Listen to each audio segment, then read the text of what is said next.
everyone, it's Bea. Welcome to the May Sew Along and Pattern Review for McCall's 6994. This is a Learn to Sew for Fun pattern and is designed for the beginner. But after making this skirt, it is definitely for anyone who loves to sew, especially for a busy sewist like me. I was able to sew this skirt in under an hour and will be making it again in different lengths and views. This pattern is perfect for both petite and tall girls. The views and lengths are: view A and E is like a skater skirt style at 17 inches long. View B and F is knee length at 21 inches long. View C is a midi skirt at 28 inches. And then view D is a skirt that we will be making, and it is a maxi length at 39 inches. So let's get started. Some of the details that make this pattern so easy is that it has a flat elastic waistband, which makes it comfortable too. Also, the fabric is a knit material, and there's no zipper, and you have an option to machine stitch the hem, although I will be using hemming tape, which is a good way to hem a skirt too. This pattern comes in a multitude of sizes, from size 4 all the way to size 26. The suggested fabrics are a matte jersey, interlock, jersey, and a ponte knit.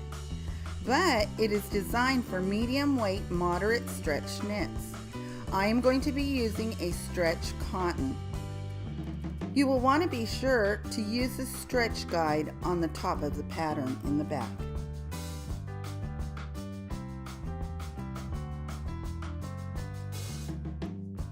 What makes this pattern perfect for the beginner and the busy sewer is that there are only 2 pattern pieces to the skirt, and all views attach the waistband in the same manner. So if you're like me, once you've sewn one view, you definitely will want to sew them all. Now let's take a look at the cutting layout. For view D, you will want to make sure that the fabric is folded perfectly and the selvages match. This is very important when it comes to the grain line. You want to be sure that your skirt will fall straight and be perpendicular to the ground.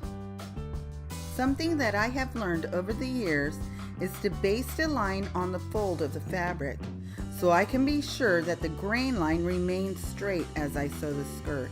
You will be able to see this basting line throughout the video. There are times that it is hard to determine the right side from the wrong side.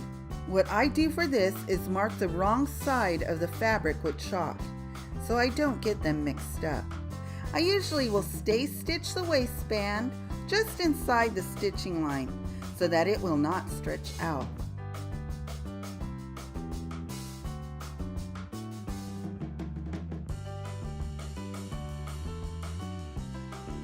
You can see here that the stay stitching protects the waistband from stretching. Now, if I had to put away this project for another day, I can be confident that it will not have stretched out when I attach the waistband. Now let's start sewing our skirt pieces together. Take skirt pattern piece number 3, front and back, and match the notches and pin, being careful that the ends meet. You can place many pins or just a few like I'm doing. It's up to you. Either way, be sure that the ends meet up at the top, the bottom, and the sides. Sew together using a 5/8 seam allowance.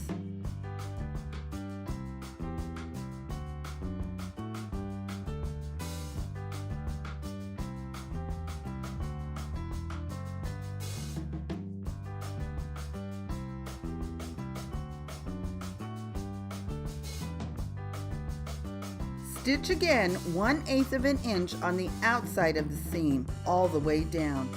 This reinforces the seam and finishes the edge. Here you can see that the second row of stitching is on the outside of the first. You can see here that I have clipped the seam allowance close to the stitching. Now you have a choice. You can finish this edge using a serger, or you can leave it because knits won't fray. I would like to share with you how I finish the edges. I do not have a serger, but I do have an overcast foot. I keep my sewing machine attachments in an Altoids container that I hang on my pegboard. I am going to use this overcast foot to finish the edges. You can see here that the overcast foot has an edge guide that runs along the edge of the fabric. If you are going to use an overcast foot, be sure to switch your sewing machine to sew a zigzag and not a straight stitch, or you will break your needle. You can see here how it finishes the edge nicely. Now I'm switching back to my standard foot. I've also got to remember to switch from a zigzag back to a straight stitch.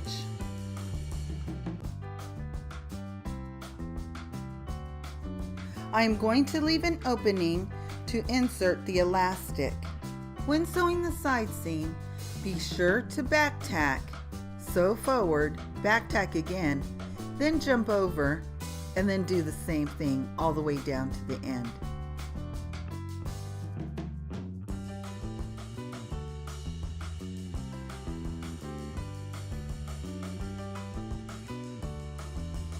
Now at the other side of the waistband, at the side seam, be sure to sew all the way down from end to end. Okay, you can see the waistband here. Remember, the opening is on the wrong side. Now press open the side seams and fold the waistband in half with wrong sides together. Now let's baste 1/2 inch from the edge.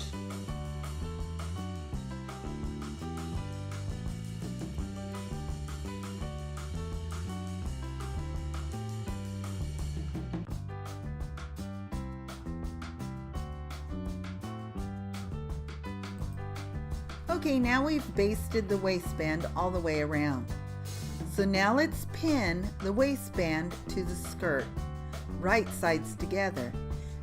You will see here that the top of the waistband is matching up with the side seam at the side, so that when it is opened up, the side seams will match perfectly every time. So all you have to do is pin and sew. One thing I love about this pattern is there is no easing or no gathering necessary. It is a 1-to-1 ratio between the skirt and the waistband. This is a technique that I used for this skirt.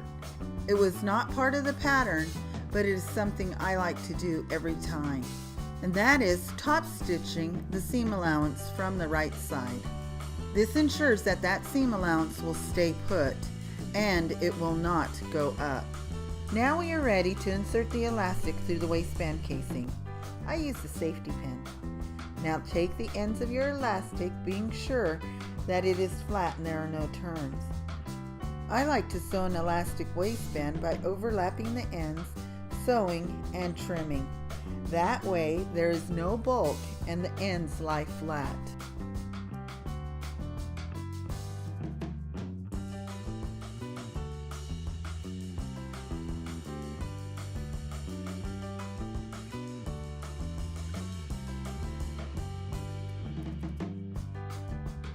Now disperse the elastic evenly throughout the waistband.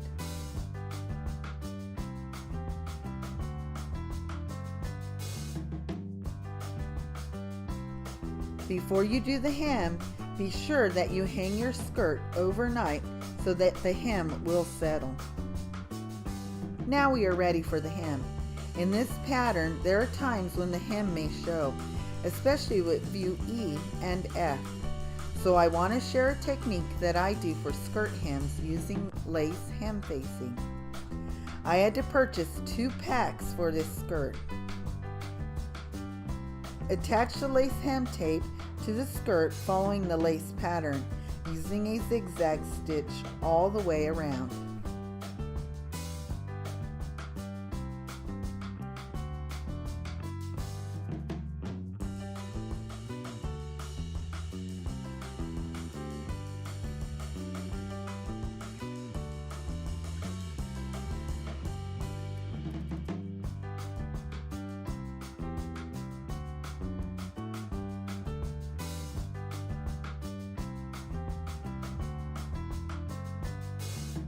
Now, Using the lace edge as a guide, baste a fold line on the fabric. Now press the hem at the basting line. This technique ensures that your hem is straight every time. When you press your hem, you can create small tucks in the lace so that when you sew your hem, it will be much easier.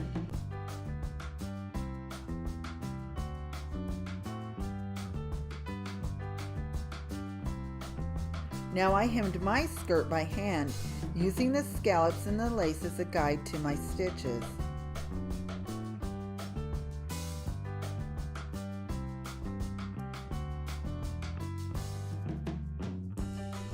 When looking at it from the right side, you should not be able to see any stitches. Also be sure not to pull your thread too tight, or else you will be able to see it from the right side. Now here you can see that the basting on the grain line is perpendicular to the ground. There you go. Now you can enjoy wearing your skirt. Be sure to share your finished project on Instagram and tag me at HoneyBea and use the hashtag M6994 to inspire others to use this pattern. Next month there will be a small giveaway prize for one of the entries. If you like this video and it was helpful, give it a thumbs up and subscribe. Also, you can follow me on Instagram, Pinterest, and Twitter. Okay, I'll see you next week. Bye.